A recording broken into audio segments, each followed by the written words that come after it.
Good evening, and thank you for joining tonight's virtual town hall hosted by the City and County of Denver. My name is Angela Jo Wolcott, and I will be your moderator tonight as we talk about the Northwest Denver Community Transportation Network project. But first, a quick word from our Spanish interpreter partner, Language Access. Buenas noches, gracias por acompañarnos en el foro público virtual de la Red de Transporte Comunitario para el área del noreste. Para aquellos que participan por teléfono, por favor presionen *0 para ser transferidos al evento en español. Si usted desea hacer una pregunta por teléfono durante el evento, por favor marque *3 y si está participando en línea puede escribir su pregunta en la caja de preguntas en la página web del foro público virtual de CTN. Gracias. Great, thank you so much, Nora.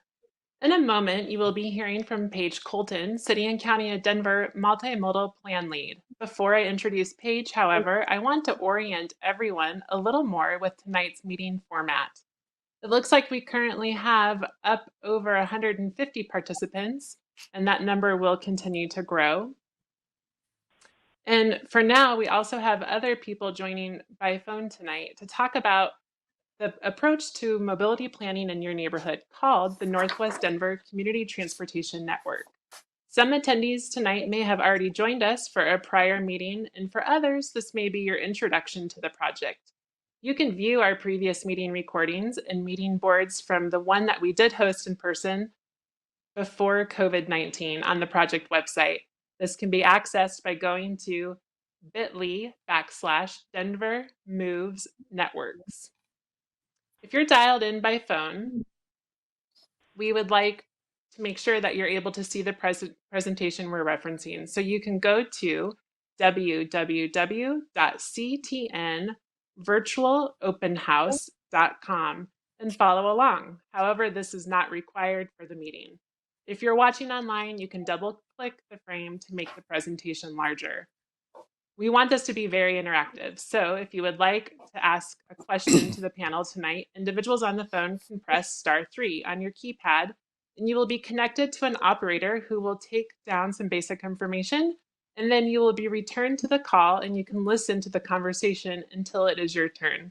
Those of you participating online can type your question into the question box on the website.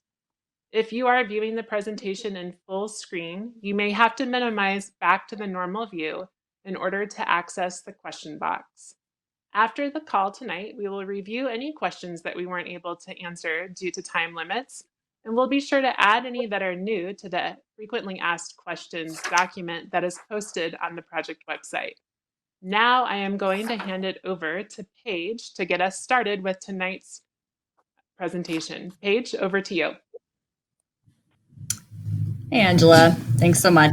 That was Angela Jo Wolcott. Oh, previous slide, actually, please. Thank you. She's our moderator tonight. Also joining us is our city project manager, Geneva Hooten, our consultant project manager, Chris Vogelsang, our engineering lead, Michael Koslow. I'm Paige Colton, your multimodal plan lead, and David Pulsiver, the city program lead. Next slide, please. Thank you. Okay, so for those of you who haven't joined us at one of our open houses before, just a little bit of background about this program. So the city has funding to build 125 miles of bikeways over the next 3 years as a strategy to provide more efficient travel options in Denver. We are focusing these investments in 3 areas that we're calling community transportation networks. And the goal is to rapidly build out connected networks of streets that are suitable for biking. And our focus areas are Northwest, Central, and South Central. And today we're talking about the Northwest. We're also using this effort to better understand and work to improve other issues the community has while walking, biking, taking transit, and driving in Northwest Denver. Next slide, please. So our goals for this program include improving safety, so saving the lives of our friends, family, and neighbors, prioritizing multimodal projects to create a healthier, more sustainable, and economically strong city, to rapidly deliver high comfort bikeways, as I've already discussed, to get you more easily where you need to go, to provide more travel options to help manage traffic, and then also encourage and allow people to move in different ways, which will allow us to move more people in Denver. Next slide, thank you. So as I mentioned, this process is moving on a pretty rapid timeline because we're trying to build out a network of bicycle projects in Northwest Denver by 2023. So starting in March of this year, we've worked with the community to confirm the proposed Northwest Bikeway network in the city's bike plan, Denver Moves Bicycles. And we've also developed different options for each bikeway that's funded.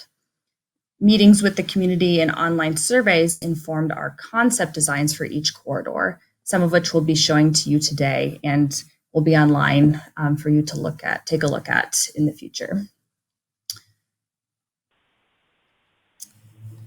So before we get into these bikeway projects, I wanted to just briefly touch on how we're moving forward with other transportation issues that we've heard in the Northwest. And some of you may remember this MAP survey tool where we asked Northwest community members to provide feedback on how you get around in Northwest Denver and what issues you encounter while doing so. We received about 750 comments about difficulties crossing, barriers to walking, where drivers speed, etc. And then we've also heard a number of comments through stakeholder meetings, emails, one-on-one discussions we've had with community members. Next slide. And so we're taking all of that input and we're sorting it. And many of those we can just add directly into an existing program that we have at the Department of Transportation and Infrastructure. So for example, we have a program that funds improved crossings for people walking. So we'll provide the input that we've received to them, and they'll incorporate it into how they make decisions about where funding goes throughout the city to improve crossings for pedestrians. And then we'll also take the input that doesn't really fit neatly into a program and work with you all to prioritize about 20 locations to focus on in this effort. This could include short-term projects that are really easy to put into place, like striping a crosswalk, or longer-term projects that might require a lot of money and effort. So we'll do more research on each of these locations and queue them up to get funding in the future. Back to Angela. Great. So I believe now we are going to make a quick reminder about Spanish interpretation. That's perfect. Thank you. So a quick reminder for those of you that have just joined us this evening. For participants that are on the phone, please press *0 to be transferred to the Spanish-speaking event. If you would like to ask a question by phone during the event, please press *3. And those of you participating online can type in your question into the box on the website. If you are viewing the presentation at full screen, just a heads up, you may need to click back to the smaller view in order to access the question box. And now I'm going to hand it over to Chris Vogelsang to talk to us a little bit about what we've been hearing. Chris? It's super, Angela. Thanks so much. Good start to the meeting. Thanks, Paige, for that overview. What I'm going to get into a little bit here is what we've heard. Paige alluded to some of the things, but we have really tried to reach out to people and try to get as much input as we can. And I want to kind of go over some highlights of that first. So next slide, please. So here's I just want to kind of orient people again. So this is a map of the area we're talking about, and the corridors we've been talking about are highlighted in yellow. So that gives you a reminder of the extensive network that we're working on planning and trying to implement. Paige said we had around 740 comments on the online map tool. We had many comments again through other surveys, emails, phone calls, and different things. And so we have over 1,100 comments and survey responses that we've gotten about the corridors. And they're in various different categories. So with 1,100, I'm not going to go through and talk about all of them in detail, but I'll give you a sense of the overarching categories. Great. So they most of the comments fell into about 6 categories. a lot of them safety related. So that would be, speeding, crossing major intersections, and making safer bike crossings and peg crossings. Also about we need improved bicycle connectivity. We heard a lot of comments about that, and pedestrian connectivity, because this is about multimodal. And we have heard a significant number of concerns about parking removal and changes to curbside uses. And so we're trying to take that into account in our design process, all these comments, and address and as many as we can while still achieving the goals of the project. Next, please. So just as an example, I know we said we're going to show you what we've heard from you and how we're trying to incorporate those into our designs. An example would be comments we got were a need to connect bikeways through better signage, right? And on the left side there, you see some existing signage on the 35th Avenue neighborhood bikeway. Signing is going to be enhanced with destination-based signing. You can see on the right there, kind of a design that we think is really, really nice and will create some enhancements so people know how to get where they need to go in Denver. And those will be installed on neighborhood bikeways all over the city. So a word about neighborhood bikeways. So if you're new to this kind of game, or this, not game, but this kind of a new discussion about bike facilities, we often say like bike lanes as a generic term for any kind of bike facility. So I just wanted to point out neighborhood bikeways are different than bike lanes. So they have different kind of elements. They're intended to be on streets that are low volume, low speed, that prioritize people over cars, improve safety, and make things work better for everybody sharing the space together. And in neighborhood bikeways, largely we can keep curbside uses the same as they are because they have different kinds of things. They aren't striped bike lanes. They're treatments that go in the roadway to reduce speeds and volumes.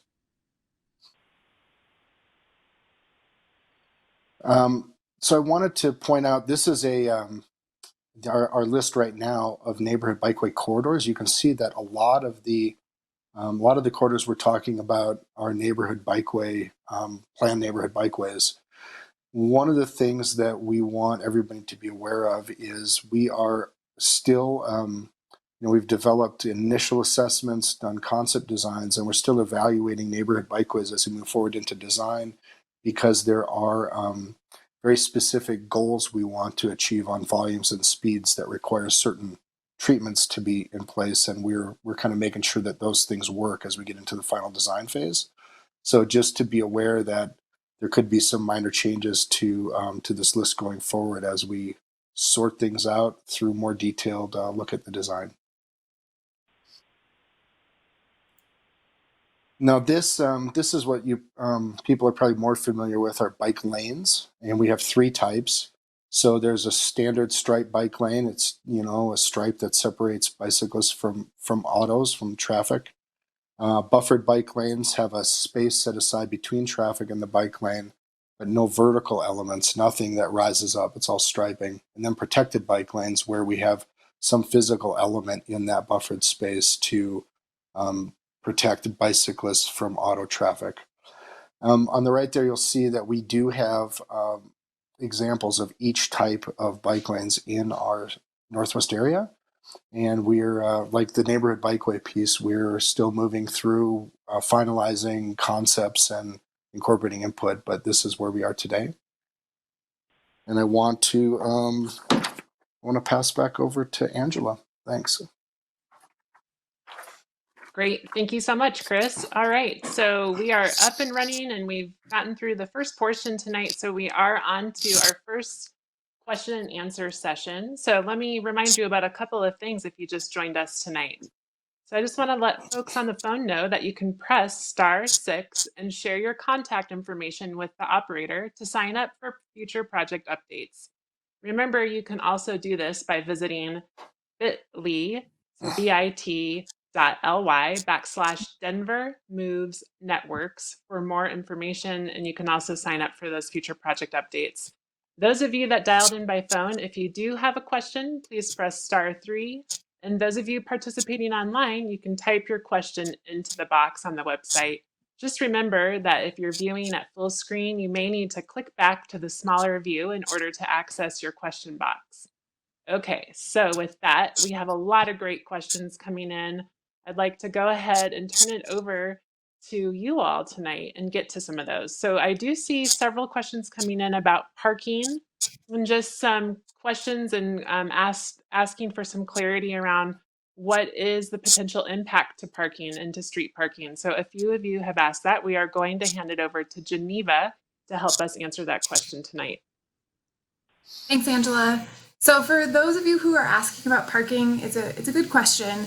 And kind of going back to what Chris was talking about in terms of the neighborhood bikeways that we have, and we have a lot of them planned. So Elliott Street, Clay, Julian, 41st, and Perry. And so for each of those, and Byron Place. And so for each of those, for the most part, we are able to retain on-street parking because we want for cars, we want to actually keep that kind of friction on the street that slows people who are driving. And with that, we will be able to add in some additional traffic calming elements like diverters and maybe and other things that are going to slow traffic as much as we can. So with the exception of very, very small parking impacts, potentially if we're going to daylight at an intersection to make the visibility better or other options like that, we would be removing some parking, but it's not like a corridor wide removal. And then I know others are interested in hearing about Lowell and West 50th and North Tejon. And for those corridors, just with the existing width that we have on the street, for the most part, we are looking to remove on-street parking. And that's just understanding how we are trying to move a lot of people in the city and we're trying to move people safely. And we know the best way to do that is to provide dedicated space when we have higher speeds and volumes like on Tejon and Lowell. So hopefully that answers your questions. And we know that we're going to get into a lot of those details on what we're actually seeing for each of the corridors. Back to you, Angela. Thank you. Perfect. Thanks, Geneva. And you started to mention Tejon a little bit. So let's go ahead, if we could turn it over to Chris here in just a moment. We have a question from David, and David's looking for a little more detail tonight about what can be expected in the future for Tejon Street. Chris, go ahead. Yeah, sure. Thanks, Angela. So we're going to get into a little more detail on each corridor in the next segment here. But in general, what we are talking about in Tejon is a protected bike lane along Tejon that would require the removal of curbside uses in most places. Now, we've taken a very close look at each block and the uses and tried to see where we could potentially save on-street parking, especially in front of commercial areas. And so we'll show some of that as we get into more details. But that's where that design is, that concept design is right now.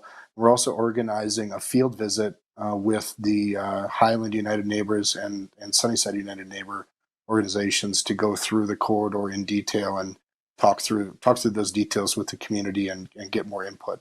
So that's where Tejon is today. Great, thank you. Just a reminder to everyone that has just joined us, there are over 200 people now on the call and on the virtual meeting tonight. So thank you for joining us. This is the first of 3 question and answer sessions. So let's go ahead and take a couple more. We did have a question tonight. A community member was just asking a little bit more about Vision Zero and how Vision Zero is being considered as part of this process. I thought this was a great opportunity to hear from David Pulsifer with the Department of Transportation and Infrastructure to share a little bit more about the project goals. David?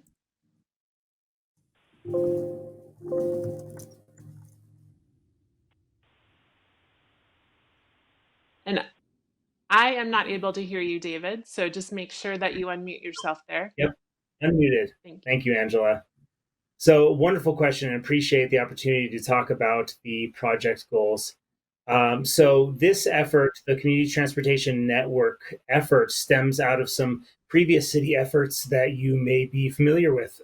One of them was Denver Right, which was a multi-year comprehensive planning effort that had a plan that came out of the Parks Department, a game plan, and then Blueprint Denver out of Community Planning and Development, and also two transportation plans: Denver Moves Pedestrians and Trails and Denver Moves Transit.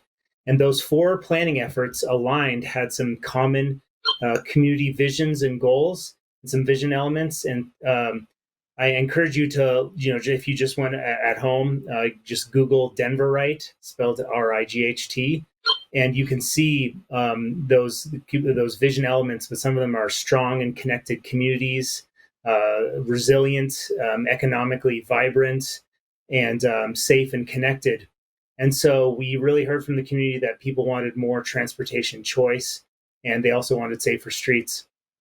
Another effort that this effort is building off of was the Denver Vision Zero Action Plan, which calls for the elimination of serious traffic injuries and fatalities by the year 2030.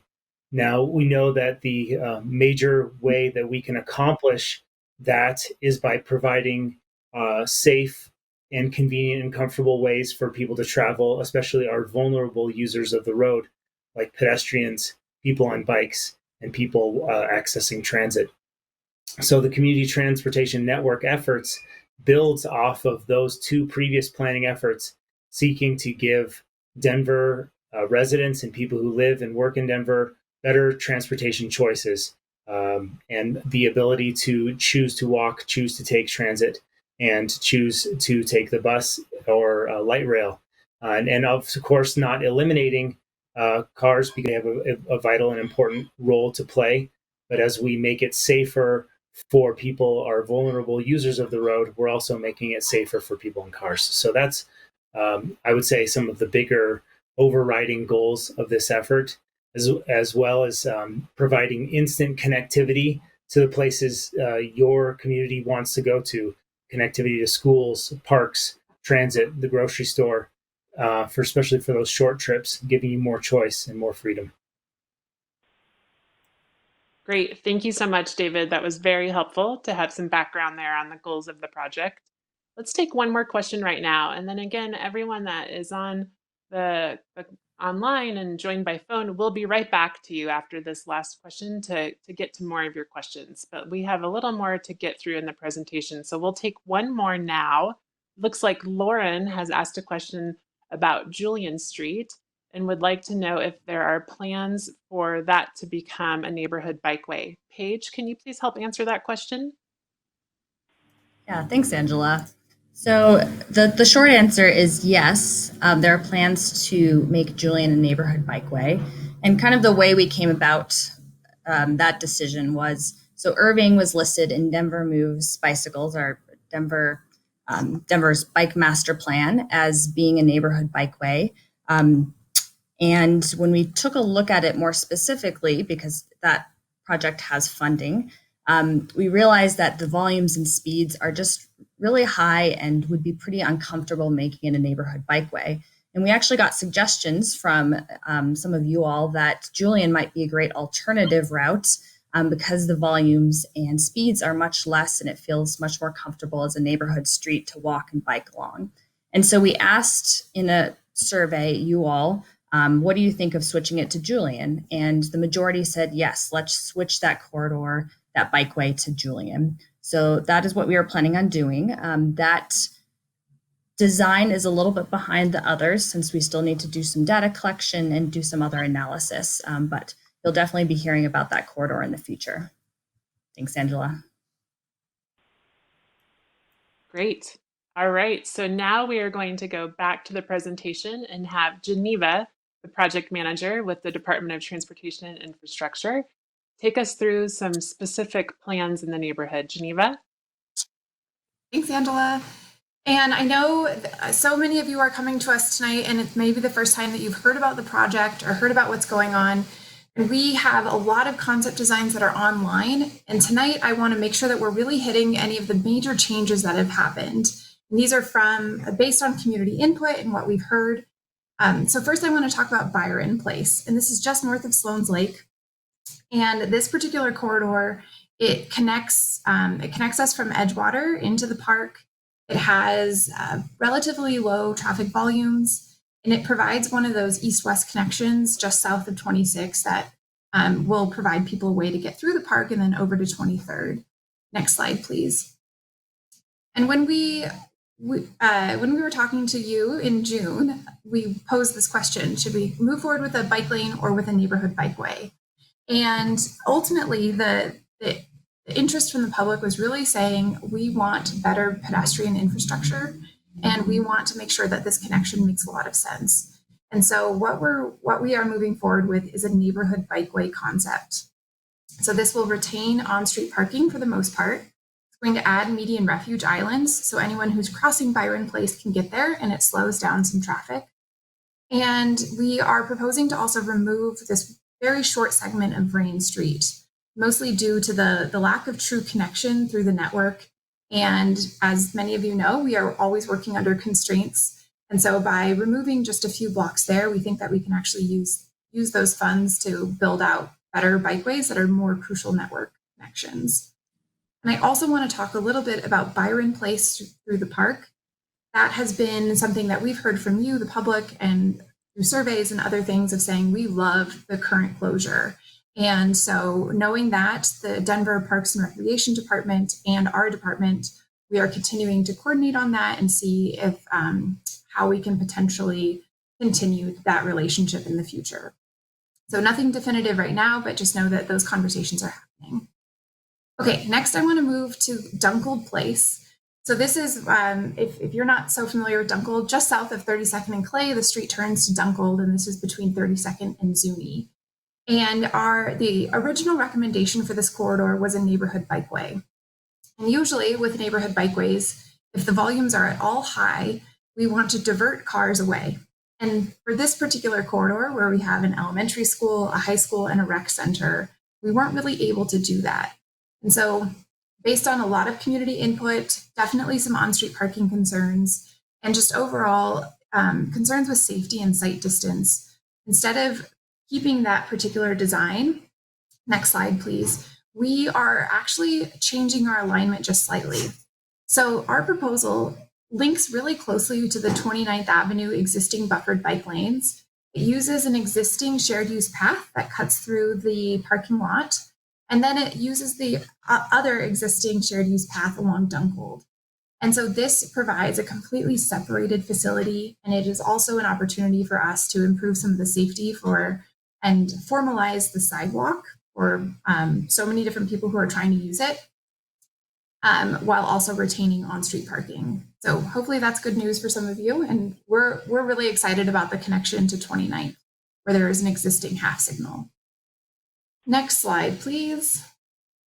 And I'm going through these very quickly. We have a lot to cover. Oh, next is questions. Great. So we can take a pause, see if you have any questions, and then we're going to dig into some additional corridors.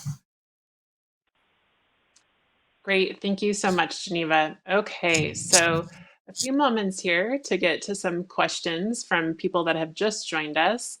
A couple of quick reminders, some housekeeping. If you did just join us and you're joining a little bit late tonight, please press *6 and share your contact information with an operator to sign up for future project updates, or make sure to visit bit.ly/Denver Moves Networks to get more information or to submit your information.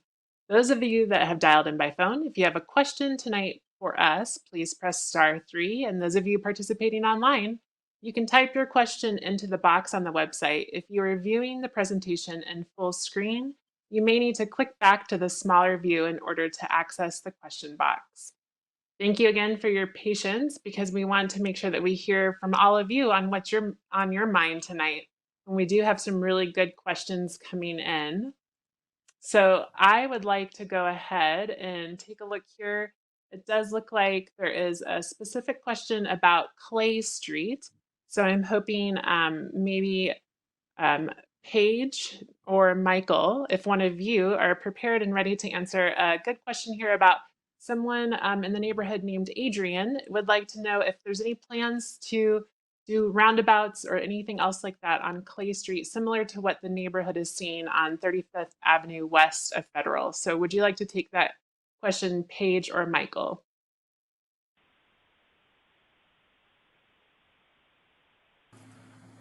I'm happy to take it, Angela. Hey, it's Michael. Go for it, Michael. Oh, I was just going to say, okay, thank you. Hi, everybody, Michael here. Yes, we are working on Clay Street. It's transitioning to design.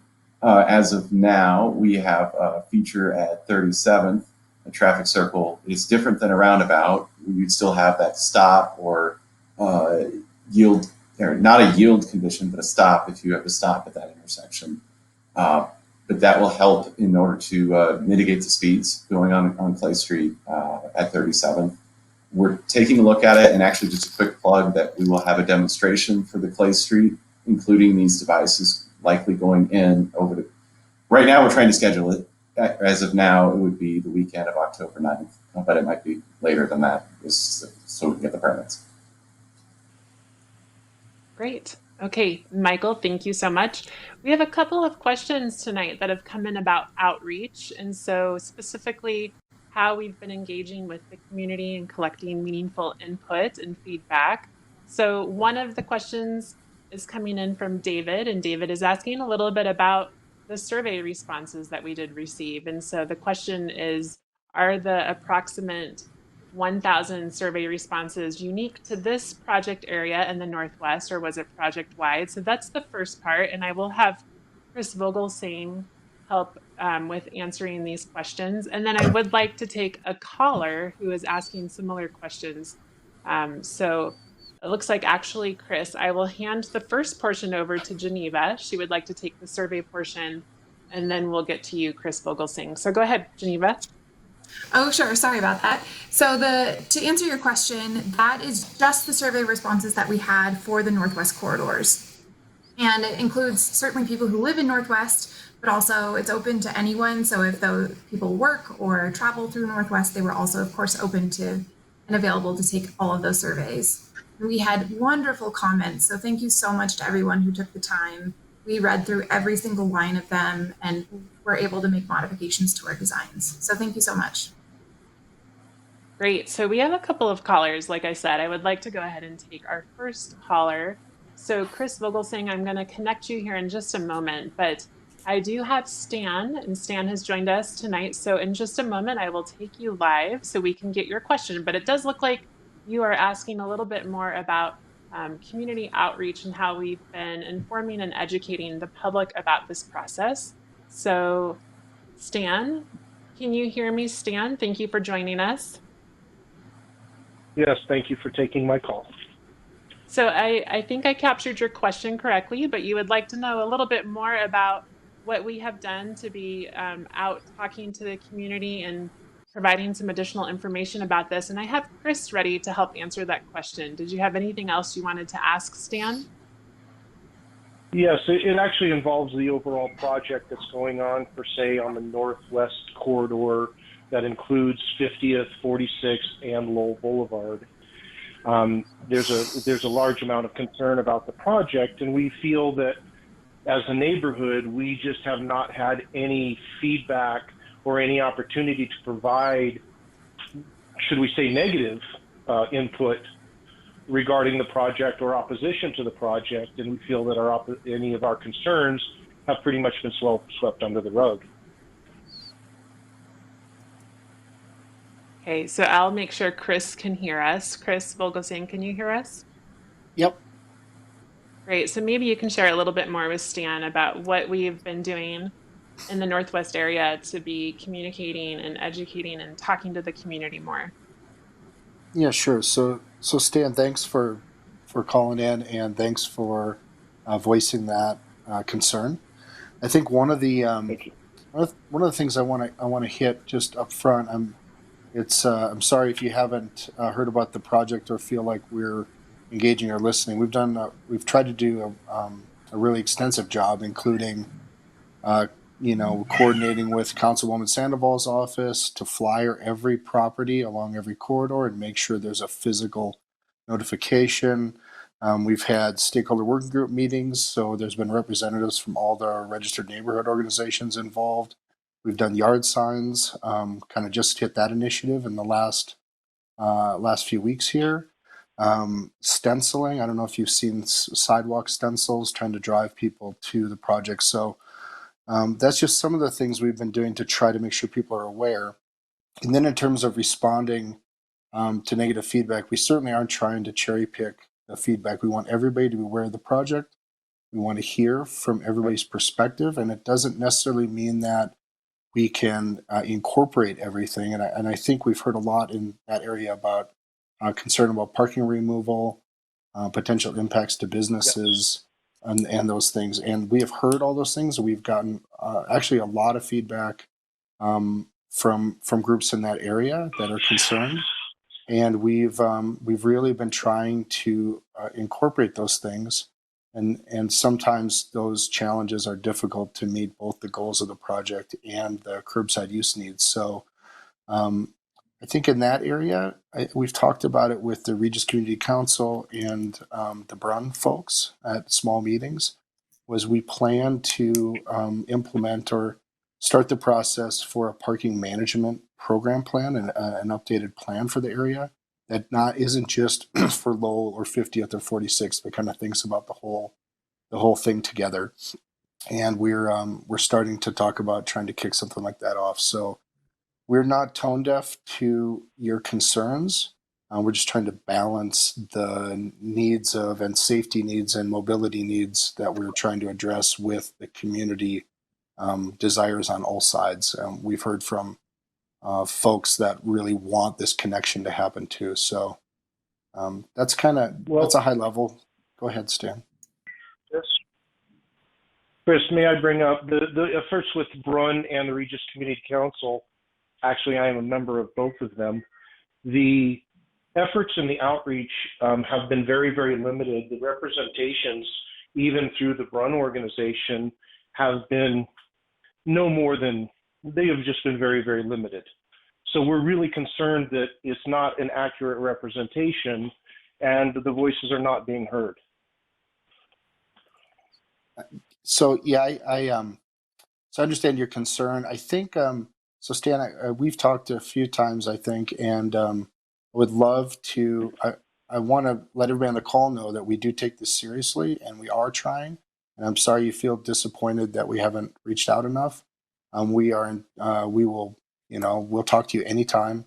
We'll come to a meeting. We'll do any of that stuff. So let's set something up and let's just keep talking. I can't guarantee that we'll find an acceptable answer for everyone, but I don't want you to feel like there's no avenue for you to voice your concerns. Thank you so much, both Chris and Stan. With only 20 minutes to go tonight, I want to make sure that we are able to get to some of the other questions that are coming up tonight. So we do appreciate you taking time to go live with us there, Stan. I am going to actually go ahead and turn back to the presentation. I want to make sure we get through some of the content so that way we can spend more time at the end just going through questions. So let's go ahead and go back to the presentation now, because I think we will actually get to a lot of the questions that I'm seeing and reading right here in front of me. If we can go back to Geneva, and we'll talk a little bit more about TEJON Street, and then we'll come back to your questions in just a moment. Geneva? Great. Thank you, Angela. Next slide, please. All right, so lots of you are interested in hearing more about what is planned for North TEJON. And this corridor is one great thing. We heard a lot about the pavement quality, and people said there are tons of potholes. What is going on? And I have really good news. The street will be repaved in 2021, which when I say it feels like a long ways away, but that is only 3 months away, 4 months. So that's exciting. That'll be part of the summer paving. And with that, we have this opportunity to really build out this key north-south connection. So starting from Central Street and moving north, we are planning a connection that will really knit south of the Highlands. And so this is something we've heard from folks about. The survey was saying, yes, we know that there's a lot of uses on this corridor. We know it's a commercial corridor and residential. And it's one of those key connections that gets people across I-25 and into downtown. So next slide, please. So we are moving forward with a protected bike lane design. And this, with the exception of just a few blocks where we are able to retain a little bit of on-street parking on one side and the southern part of the corridor. But ultimately, we think that this design is going to greatly increase protection and safety, going back to that goal of Vision Zero, and the goal of creating a bike network that people of all ages and abilities feel comfortable to ride. So you can ride it, your kids can ride it, your parents can ride it. And we're very excited about this. And because of it being a 2021 install, this is a quick implementation for us, and we will be working with you all, working with the community, going on site visits, really making sure that we have this design right. And we're looking forward to that one being installed next year. Next slide, please. So Julian, we touched on briefly, this was previously the Irving alignment, and based on the volume of traffic calming and that we would need to do, including complete diversion where you wouldn't be able to travel north-south in a car on Irving, we decided that Julian made a better alignment. And so this is a connection that will bring people between Sloan's Lake and Elliott. It's going to be really a new neighborhood bikeway connection. And our funding goes to 32nd, and we will get people across 32nd. And then hopefully in the future, we can really knit that connection up to the 35th neighborhood bikeway. So like it was mentioned, we have yet to go out and do vehicular and speed data collection. And so once we do that, we can get a design together relatively quickly. We really look forward to sharing that with you all. Next question, or there you go, I touched on this. And folks have shared with us the grade. We think the grade is a challenge, and that's one of the reasons why the neighborhood bikeway is a better alignment for Julian as opposed to Irving. Next slide. Okay, so 46 is going to create this continuous east-west connection. There are currently bike lanes on the very western edge of it, Sheridan to Tennyson. And this project takes us from Tennyson all the way over to Lipan. And so the existing kind of party parking lanes where if someone is parked there, you can't bike in it, but otherwise you can bike in it. We're just going to formalize it, and we're creating a bike lane, and where we have additional space, a buffered bike lane. Maybe you have seen that part of the street was resurfaced back in August. And so we will be implementing that first portion, which is Federal to Lipan this year, hopefully, depending on weather and other such things, but hopefully we'll get that in this year. And then the rest of it will go in next year. We're excited about this one. We also, if you can go to the next slide, please. We also heard a lot about the crossings into the park. And we know that Rocky Mountain Lake Park is a beautiful place and that it can be really difficult to cross. And so part of this is we've been working very closely with Denver Parks and Recreation on one of their projects. We're going to make it better. So that includes a median crossing there at Irving and potentially additional crossings as well, depending on what is happening with the parks project. So really excited for that. And hopefully you have seen a few of our yard signs that are going out, and this will be one of those key east-west connections. Next slide, please. So 50th is a buffered bike lane project, and this is a 2020 install, which we know is very soon. And this is one of those connections that is building upon the existing bike lane on 50th that stops at Lowell, and it's going to take it farther west from Lowell to Tennyson. And we had a survey out for about 6 weeks, and we had lots of good feedback of saying, this is great, or I also have concerns about parking, and what can we do to make the pedestrian environment better? So we're evaluating that and seeing if we have some opportunities to add crosswalks and other formalized crossings. Next slide, please. And so with this, we've heard a lot about the parking concerns of this project and with Lowell. And I want to be really clear in saying that when we've done the data collection on this one, and not only is it an opportunity to build out the bike network, but we know that the residential parking, which we count at 5 a.m., is very lowly parked. It's at 6%. And the average at 11 a.m. is something like 35% parked for the corridor. So certainly understand that this is going to impact and have might change the way that you are routines when you leave the house and park at home. But ultimately, we are trying to prioritize the safety of people getting around. And so that is a trade-off that we are going to be making. And excuse me, that is an install that we are anticipating to happen next month based on the repaving. So it's happening very soon. This one will probably be the first of all of the corridors to be installed. Next slide, please. Okay, and I think a lot of you are really interested in the Lowell Boulevard corridor. And this is a protected bike lane between 46th and 52nd. And we've had some questions about what that alignment looks like. We know that the I-70 on and off ramps are there on the eastern side. And we can't change I-70 on ramps. And so in order to really make sure that the crossings for bikes are safer, we decided to have a two-way protected bike lane on that western side. And with that, next slide, please. We're also going to be improving access to the park. So this is right just south of I-70. And you see that we have a median refuge island to help people cross Lowell. And then we're adding in a rectangular rapid flash beacon. So some of those flashy lights that you see at crossings. And certainly we understand too that there are parking impacts. We are retaining parking on one side of the street between 48th and 50th. Yes, maybe 49th and 50th. Apologies, I can't quite remember. But we are retaining parking on one side of the street, and we are we've heard a lot from people on this one. So thank you for your emails. You may have seen responses from our team, and definitely understand that there are a lot of trade-offs here. And ultimately, this is one of those other key north-south network pieces that gets people safely under I-70 and up to Regis and up to those commercial corridors and beyond out of Denver. Next slide, please. Questions? Okay, Angela, back to you.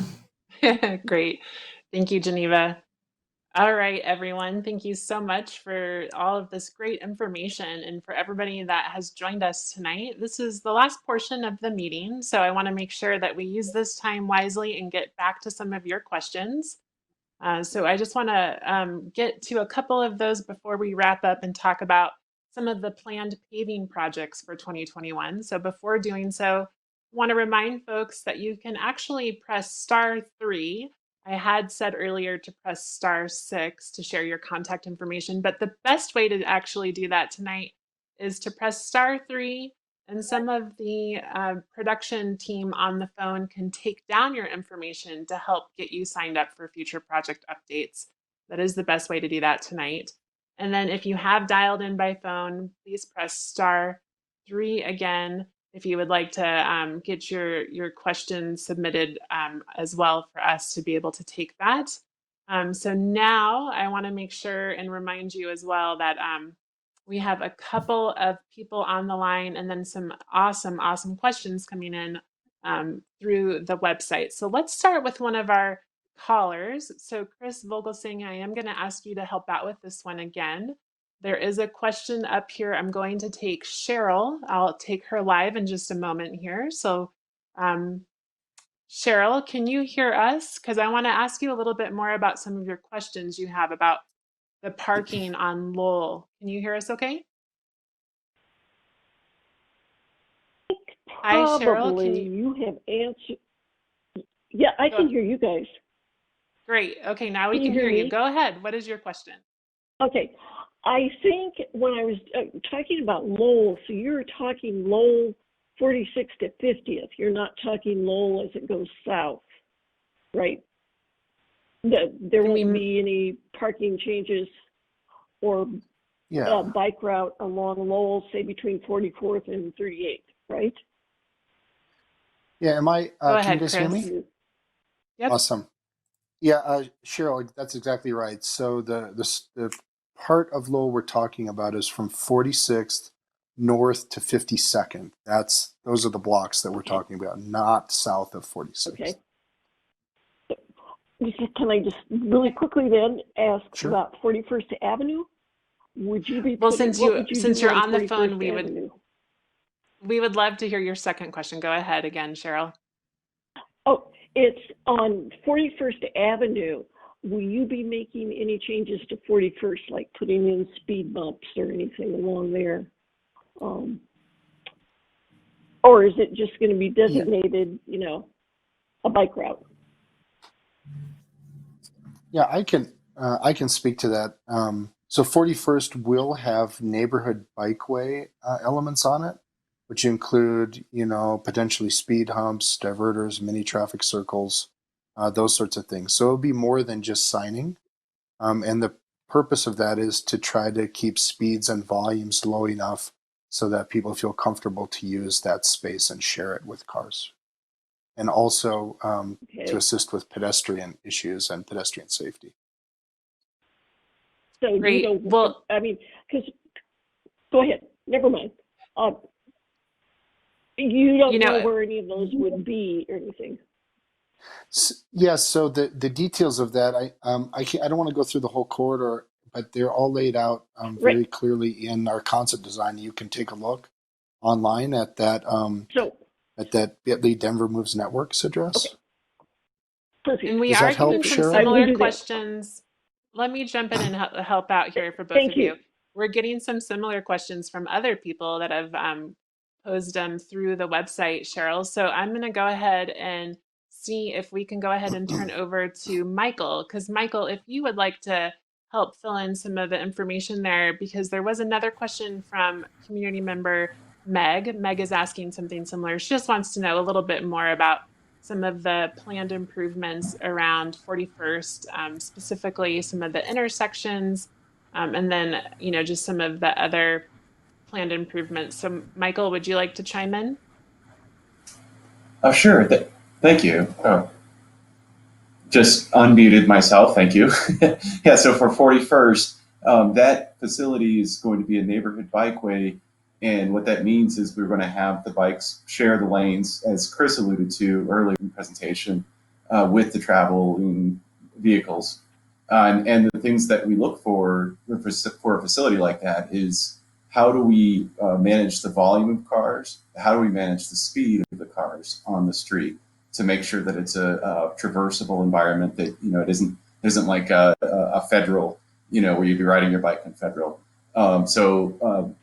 What we do to mitigate those include treatments like a cut through or a bump out, a flex post bump out that kind of like visually narrows the route for vehicles. Specific to the sidewalk question, we will look at it. However, the sidewalks is out of the scope of our bike project. We can look at it in the lens of the city also has a sidewalk gap program. So we could look through that, but please stay in touch with our team and we can sort that out with the folks doing the sidewalk gap program to see where that project could fit.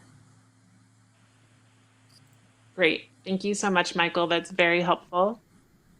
So I do want to go ahead. Let me actually switch it up a little bit here. So I know we just talked through a little bit about some of the plans that Geneva just walked us through, but we do have a question and we're going to take a stab at it, everyone. So it was submitted online, but what the question is from Leighton, and it says, why are 4 of the 6 proposed lanes unprotected? So we're going to go ahead and see if Paige can help clarify some of that information for us. Paige? Yeah, thanks, Angela. So I'm taking a stab here, but I think the question is asking, so Geneva was talking about some streets where we have just regular bike lanes and not protected bike lanes, but we kind of have a mix throughout the network, mainly neighborhood bikeways, but definitely some bike lanes and some protected bike lanes. And kind of the way we initially look at this is we look at the speed of cars and we look at the volume of cars. And as a bicyclist, it's pretty scary to ride on a street with cars going fast, pretty fast. And it can also be scary if there are just a lot of cars passing you, even though those cars are going slower. So we take a look at those 2 factors and we look at a chart and we say, okay, where does it generally fall in this chart? And where do we think, what type of facility would make a bicyclist comfortable? So we did that for all of these corridors, and then we took into account all of the information provided by the community. We've taken into account the width of the street, lots of other factors, if there are curves, and we've kind of come with the conclusion that some streets don't necessarily need protection because they're pretty low volumes and speeds. Some, like Lowell, for example, does because the volumes and speeds are quite high. So I hope that answers your question there. Great, thank you so much, Paige. We have time for one more question. So we are going to wrap it up here with a question from Thomas. Thomas asked more about parking on Dunkeled. He would like to know more about some of the plans for the block. So more of a block-wide question. And depending on how quick Geneva can answer it, we might be able to take one more question. Go ahead, Geneva. Great, thanks, Thomas. Good question. So based on community input, and we also took a closer look at those designs, we are opting to use that very wide sidewalk or side path on the east side, west side of Dunkeled and to route bikes through, and then they're going to use the cut through between Valdez and North High School. So because of this, we are going to be able to retain on-street parking. And so hopefully you will see a really clear connection and you will still be able to park on the street. Angela, I think I can take one more. Okay, so we are taking a look here, and I'm gonna just glance quickly at some of the last questions that just came in. So let's see here. There is a question. Let's go ahead and see. Alan asked a question just about some of the plans for North Julian Street. So I know Julian is on our list, and it could be a question that probably Paige or Geneva could help us answer. So Paige or Geneva, does one of you want to help answer this question from Alan? Definitely. So Alan, you're asking about what's the plan for Julian Street? And our plan is to create a neighborhood bikeway on Julian from 19th to 32nd. And that means that we are going to be retaining on-street parking and slowing down traffic and making it a safer place for people walking and biking. So I hope that answers your question. Great, that was very helpful, Geneva. Thank you so much. Okay, so I know we didn't get to all the questions tonight. There are some really good questions here, and we do appreciate everybody that has dialed in. So if we did not get to them, we will go through all of them after we drop off tonight, and we will make sure to update the FAQs. So the frequently asked questions document on the website, we will update that based on what we've heard if there's something on there that we haven't answered. So really quickly, we'd like to provide some additional information here and some background about upcoming planned paving projects before 2020 for the next calendar year, 2021. Geneva, go ahead. Yeah, thanks. So as I was talking about, TEJON is going to be repaved in 2021.